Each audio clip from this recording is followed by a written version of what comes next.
Vous êtes toujours demandé ce que pourrait donner un mixte entre Insectopia et Vermine? Et bah c'est la question à laquelle on va répondre aujourd'hui dans le bazar.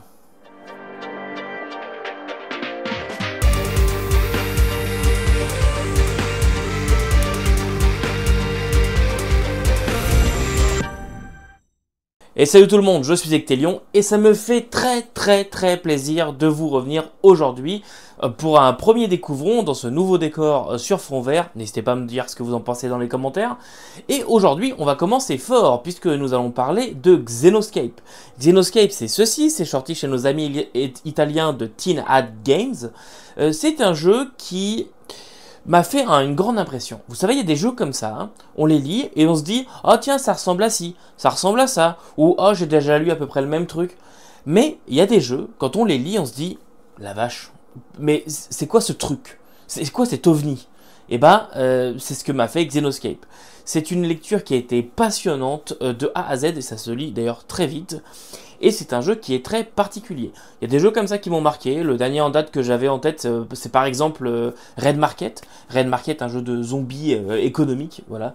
C'est un jeu très particulier. Et Xenoscape m'a fait à peu près la même sensation en me disant... C'est bizarre, c'est étrange, je vois à peu près, ça peut ressembler à ça, mais en même temps ça prend beaucoup de ci, et puis il y a ça qui est complètement étrange, bref, c'est un gros mélange. Mais pour éclaircir le tout, donc, de quoi ça parle, Xenoscape? Qu'est-ce que c'est?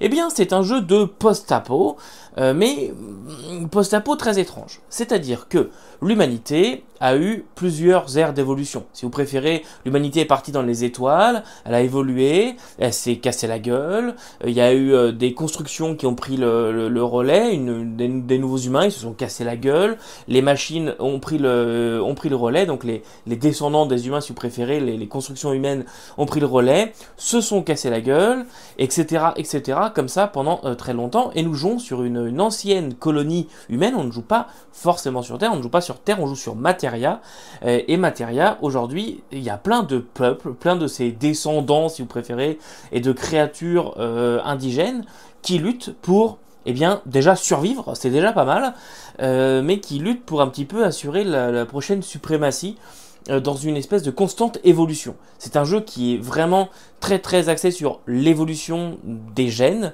L'évolution de votre personnage va se faire en fait via des traits génétiques que vous allez pouvoir acquérir pour avoir la domination sur les autres. Et en même temps, c'est un jeu qui va beaucoup axer sa narration sur l'entraide, la survie entre espèces. On ne va pas jouer dans des environnements reclus constitués que de seules espèces. Voilà, par exemple, je vous donne un exemple, mais il y a des clones, par exemple, qui ressemblent à peu près de près à des humains. Eh bien, on ne va pas jouer forcément que dans des villages de clones. Voilà, on va avoir des villages comme ça qui mixent un petit peu tout, et les gens essayent de trouver le bon équilibre pour essayer de survivre. Parce que Materia, c'est un monde qui est très dangereux, et il y a tout plein de trucs à découvrir, il y a tout plein de technologies à refaire, à redécouvrir, et c'est ça qui vous est proposé dans Xenoscape. Donc c'est à la fois un jeu post-apo, parce qu'on joue dans les ruines d'anciennes civilisations, mais on va dire que ça va plus se rapprocher d'un post-apo à la Numenera. C'est-à-dire que les anciennes civilisations sont très lointaines, et aujourd'hui on vit dans les ruines de ces civilisations-là, mais on n'a pas, je veux dire, nos grands-parents n'ont pas connu le désastre, quoi. C'est très vieux. Donc on a ce côté post-apo là. En même temps, on va avoir le côté, comment dirais-je, catastrophe naturelle, créatures étranges qu'on pourrait retrouver et survie qu'on va pouvoir retrouver par exemple dans un Vermine. Parce qu'il y a de quoi jouer. Je vous ai dit tout à l'heure que vous pouvez jouer notamment des clones qui vont se rapprocher un petit peu des humains. Vous avez 2-3 espèces comme ça qui sont humanoïdes et assez classiques dans leur genre. Mais on va pouvoir aussi jouer des hommes-plantes, des insectes, des robots, un espèce de champignon, un nécrocordyceps comme ils appellent ça, qui va pouvoir prendre le contrôle d'un autre, et donc vous allez pouvoir changer de corps comme ça en fonction de ce que vous voulez faire. C'est un jeu qui est très étrange, mais très bien pensé, et qui va vraiment mettre l'accent sur le craft, l'exploration, l'exploitation de ressources, la recherche d'informations aussi, et sur l'amélioration de soi, de l'espèce, ce genre de choses. Donc, on va essayer aujourd'hui d'être clair et de présenter ça comme il faut. parce que cette vidéo peut vite partir dans tous les sens, j'en ai fait les frais. Donc aujourd'hui, on va déjà attaquer la maquette, les illustrations et la forme. Xenoscape, ça se présente sous la forme d'un très joli coffret.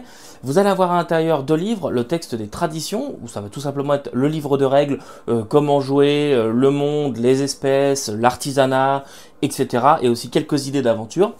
Et puis vous allez avoir le texte des créatures qui est tout simplement un bestiaire un petit peu plus poussé. Vous allez avoir donc la partie bestiaire et aussi une sorte d'annuaire des PNJ importants de l'univers. Où est-ce qu'on peut les retrouver, quelles sont leurs motivations, etc., etc.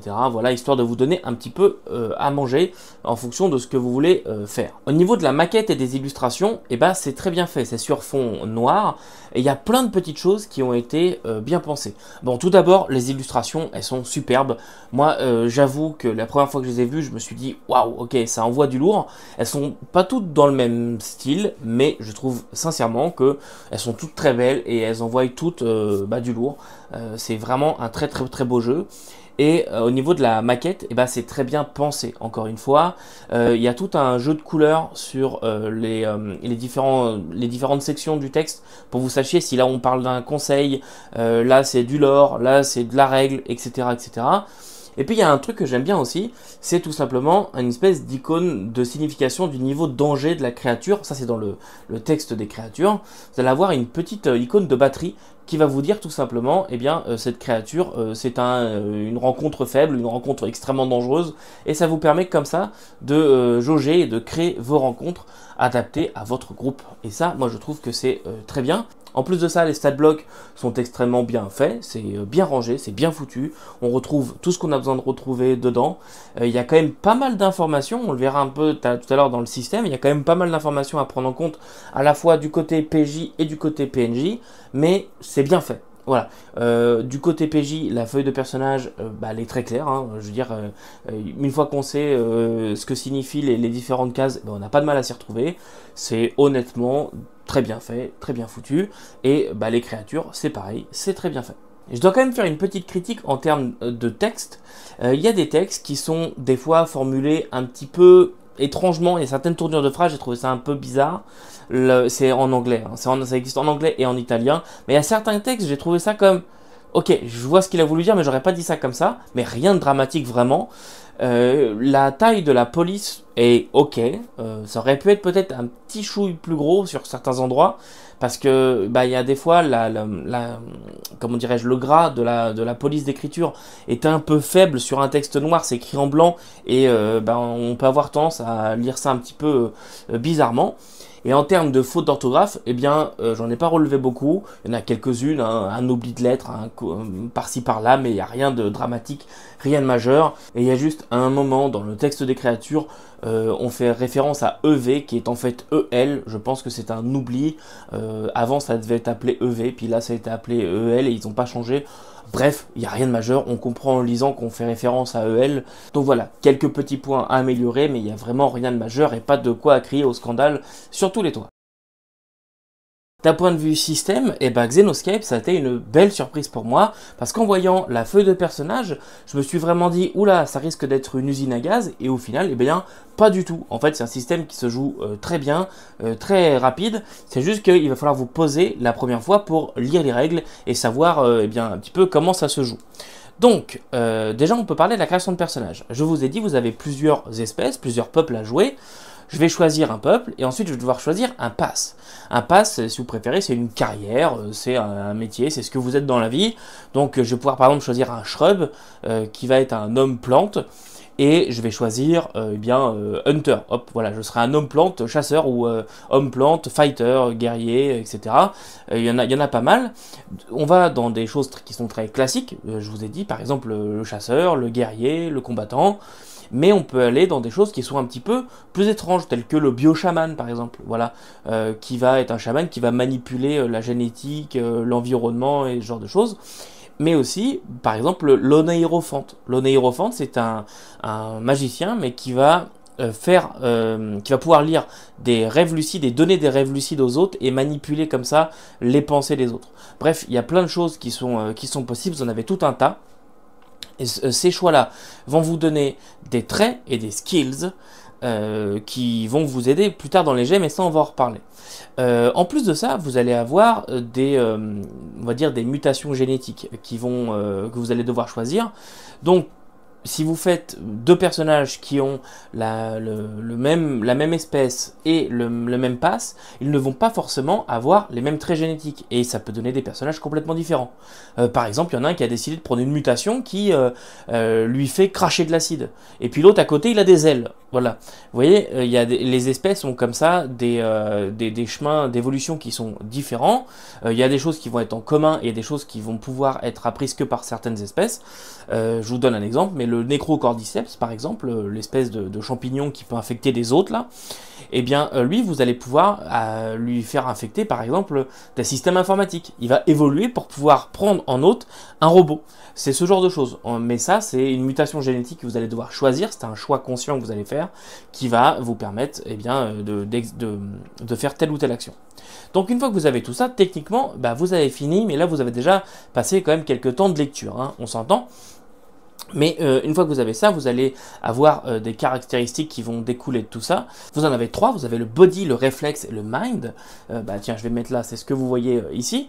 Et en fait, la combinaison de ça va vous donner, et évidemment des traits que vous aurez choisis, parce que vous avez des traits qui vont pouvoir vous dire, par exemple, eh bien vous récupérez plus 1 en body, plus 1 en mind, en fonction de ce que vous aurez choisi. Donc bref, vous faites la somme de tout ça, et ensuite ça va découler plusieurs choses. Tout d'abord les caractéristiques qui vont être plus secondaires, et ensuite vous allez avoir les systèmes.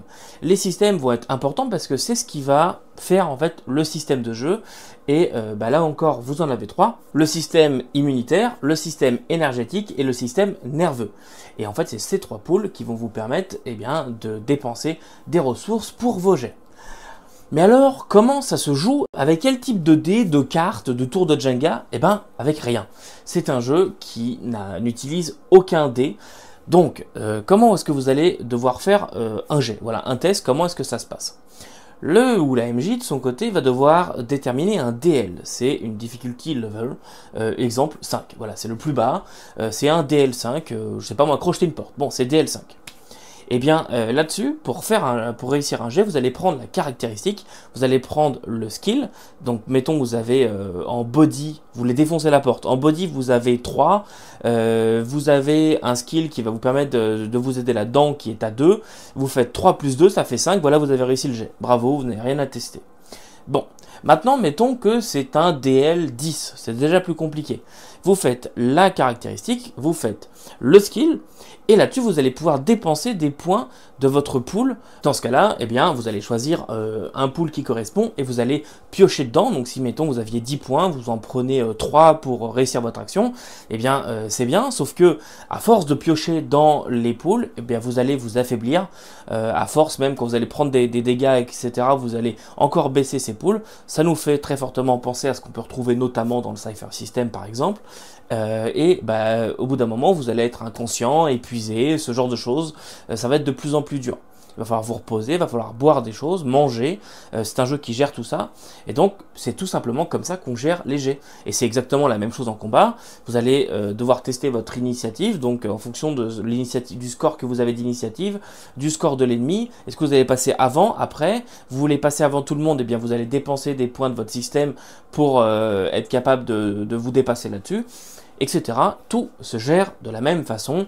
C'est un jeu qui n'utilise pas de dés. C'est vrai qu'il n'utilise pas de dés, mais c'est partiellement faux quand même, puisque le MJ ou la MJ de son côté va parfois devoir jeter des dés pour déterminer certaines choses. Je vous donne un exemple, hein, mais cette arme, vous pouvez la fabriquer en 3d6 plus 2 heures. Voilà. Donc là, le MJ ou la MJ va devoir jeter des dés et savoir eh bien, en combien de temps ça va prendre pour fabriquer l'objet en question. On va aussi pouvoir déterminer les DL, donc les difficulty level, et c'est comme ça qu'on va pouvoir gérer tout ça. Donc, il n'y a pas de dés pour les joueurs, il peut y avoir l'usage de dés pour le ou la MJ. C'est à vous de voir après comment vous voulez gérer ça. Je pense en vérité qu'on peut se passer assez facilement des dés d'un côté ou de l'autre. Bref, on s'adapte. Voilà. Maintenant, pour qui, pourquoi? Eh bien, pourquoi? Tout simplement la découverte de l'autre, de mentalités, de cultures complètement différentes qui peuvent sembler totalement extraterrestres, et elles le sont d'ailleurs à nos yeux. Donc on peut comme ça se faire surprendre à interagir et essayer de comprendre la mentalité de quelque chose qui aujourd'hui, nous, dans notre peau d'humain, nous semble complètement étrange et voire même des choses dérangeantes, des pratiques qui sont dérangeantes. Voilà, ça peut être un moyen d'explorer ça. Ça peut être aussi un bon moyen de faire de l'exploration et de la, comment dirais-je, du craft, de l'artisanat. Puisque à chaque fois que vous allez tuer une créature, récupérer un objet, partir en quête de quelque chose, vous allez récupérer des ressources. Et ces ressources, eh bien, vous allez en avoir besoin pour créer des objets. Alors ça marche pas avec tout le monde. C'est pour ça, pour qui? Pour des gens qui aiment ça. Ça marche pas avec tout le monde parce que là on n'est pas sur des concepts abstraits comme j'ai pu vous en parler par exemple dans Dreams and Machines, où là on avait un concept de scraps, donc on pouvait récupérer des pièces, voilà, on avait besoin de 3 pièces pour fabriquer un brancard, peu importe ce qu'on avait récupéré, on avait 3 pièces, bon bah voilà, on faisait un brancard. Là non, si vous voulez faire un brancard, il va vous falloir des tiges de métal ou de bois et du tissu. Si vous n'avez pas ça et que vous avez récupéré une vieille gourde et 3 brindilles, ça marchera pas. Bon, vous voyez, il faut comme ça gérer les ressources qu'on a, et ce sont des ressources qui sont tangibles, puisqu'il y a toute une partie du bouquin qui est dédiée à cela, aux ressources, que ce soit des ressources communes ou qu'on peut trouver dans différents bâtiments, de la technologie, parce que oui, hein, évidemment, il y a aussi des objets qui sont technologiques, donc on peut avoir un pistolet à plasma et puis à côté une épée toute bête. Donc on peut vraiment gérer différents niveaux technologiques de cette façon, mais eh bien, il va falloir comme ça monter en compétence pour être capable de fabriquer ces différents objets technologiques, ces différents objets tout court d'ailleurs, et aussi jouer, et c'est beaucoup joué là-dessus, sur la faune et eh bien, les ressources animales ou végétales qu'on va pouvoir trouver. Hein, du poison dans une plante, dans une guêpe géante, voilà. Il va falloir gérer tout ça. Donc pour qui? Eh bien pour les gens qui aiment gérer tout ça. Gérer la vie d'une colonie, on n'est pas obligé, et c'est un grand point du jeu, gérer la vie d'une colonie qui lutte pour sa survie, qui essaye de s'étendre, explorer de nouvelles terres, redécouvrir des secrets disparus, des choses comme ça. Si tout cela vous plaît, eh bien Xenoscape, c'est un jeu qui est fait pour vous.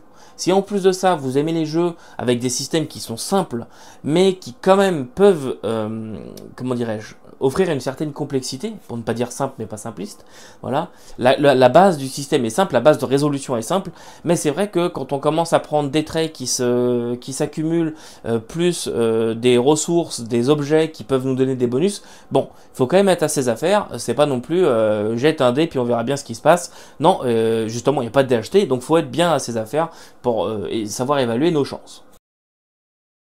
En conclusion, donc, Xenoscape, eh bien, c'est un excellent jeu, une très très belle surprise. Honnêtement, moi je l'ai pris parce que, eh bien, j'avais de l'argent à dépenser dans une boutique, que mon coupon arrivait bientôt à expiration, qu'il était en méga rabais. Je me suis dit, allez, vas-y, c'est un jeu de science-fiction, on verra bien ce que ça donne. J'avais jamais entendu parler de ce jeu-là. Et franchement, ça a été une méga excellente surprise. On sent le côté un petit peu... comment dirais-je, éditeur amateur, éditeur qui débute un petit peu. Il y a quelque chose, voilà, dans la réalisation, dans la fabrication de l'objet, qui est, d'ailleurs j'en ai pas parlé, mais qui est de très bonne facture, hein. On est sur un très beau coffret, couverture rigide, etc. Mais bon, on sent qu'il y a deux, trois petites choses qui auraient pu être un petit peu améliorées. Mais vraiment, il n'y a rien de... C'est pas des points faibles ou des points forts, il n'y a vraiment rien de majeur là-dessus. En termes de jeu, on sent que c'est quelque chose qui a été fortement réfléchi, qui a été testé et retesté. On sent que c'est un jeu qui doit tourner depuis déjà pas mal d'années chez nos amis italiens pour savoir comment gérer tel cas ou tel cas. Bref, il y a plein de choses qui vous sont offertes. Il y a plein d'idées de scénarios aussi qui vont dans des scénarios. Il n'y a pas de scénario préfet par contre, c'est-à-dire de A à Z on vous donne toutes les clés. On va vous donner plutôt des idées. Donc c'est vraiment des scénarios post-it. On vous dit les joueurs sont membres d'une communauté et il se passe ça. Il y a tel personnage un peu creepy qui vient et qui fait tel délire. Voilà, ce genre de choses. Mais il y a plein d'idées qui vous sont données qui vont de la simple, on va dire... recherche et destruction, hein, exemple, il y a une méga créature qui a capturé un villageois et bah, vous devez aller le sauver, hein. Je donne une idée comme ça, mais c'est aussi simple que ça. Et puis vous avez des scénarios qui vous sont donnés, qui vont dans des choses beaucoup plus folles, du genre, il y a des vieilles stations spatiales en orbite, et si vous n'arrêtez pas ce qui est en train de se passer, eh bien, il y a une station spatiale qui va venir s'écraser sur votre village. Voilà, ça peut être des choses qui sont assez folles comme ça, qui peuvent aller très loin. Donc c'est un jeu qui peut être joué à la fois en campagne, dans des longues campagnes si on prend si on a envie d'aller là. On peut développer son personnage vraiment bah, comme on a envie, avec des traits génétiques, des choses comme ça. Du jour au lendemain, tu te mets à avoir de la chitine et à cracher de l'acide, c'est possible. Et en même temps, c'est aussi un jeu qui fonctionne bien en one-shot, puisque la création de personnages est assez diverse pour s'amuser déjà dès le départ, avec on retrouve tous les thèmes en fait. Les thèmes, la diversité ne va pas, comment dirais-je, se dévoiler au fur et à mesure. Elle peut être présente dès le début, on peut déjà jouer des choses étranges, des peuples très bizarres. Et eh bien, faire un petit one shot, une petite mission, récupérer un peu de matériaux pour être capable de créer des objets, et comme ça avoir déjà le goût du jeu, même en format one shot, une soirée, deux soirées. D'après moi, quand même, c'est bien de lui laisser un scénario complet, donc mettons 2-3 soirs, histoire de pouvoir avoir le temps de se poser sur certains concepts. Et puis bah, l'avantage, c'est aussi les règles qui sont très légères, donc vous n'avez pas besoin forcément de vous prendre la tête, le livre est pas très épais, et bah, ça vous permet comme ça de rentrer vite dans le sujet, sans tourner 300 ans autour d'un détail de règles. Voilà donc ce que j'avais à vous dire sur Xenoscape. Je suis très content de faire cette vidéo. Ça fait longtemps que je n'avais pas fait une vidéo. Il faut s'y remettre, hein, c'est pas si simple. Voilà, il faut retrouver le rythme, la parole, tout ça. Retrouver les façons de présenter les jeux. Voilà, quand ça fait longtemps, eh bien, ça me fait plaisir de retrouver tout ça. J'espère que ça vous aura plu. J'espère que Xenoscape, c'est un jeu qui vous aura plu. Si jamais vous voulez y jouer, moi, je n'y ai pas encore joué et j'aimerais bien tester ça. Je ferai peut-être des parties via le Discord. Je dis peut-être, hein. Donc, si jamais vous êtes intéressé, bah, rejoignez le Discord et faites montre de votre intérêt là-dessus, et puis bah, dans ce cas, je proposerai très certainement une date dans un futur moyen terme, disons. Voilà donc pour Xenoscape. En attendant, n'oubliez pas que vous pouvez nous rejoindre sur Discord, j'avais failli oublier, vous pouvez nous rejoindre sur Discord, vous pouvez vous abonner à la page Facebook, et puis voilà, en attendant, abonnez-vous, activez la cloche, et puis n'oubliez pas que vous ne pouvez pas tout lire et tout faire jouer, mais vous pouvez toujours essayer. Salut!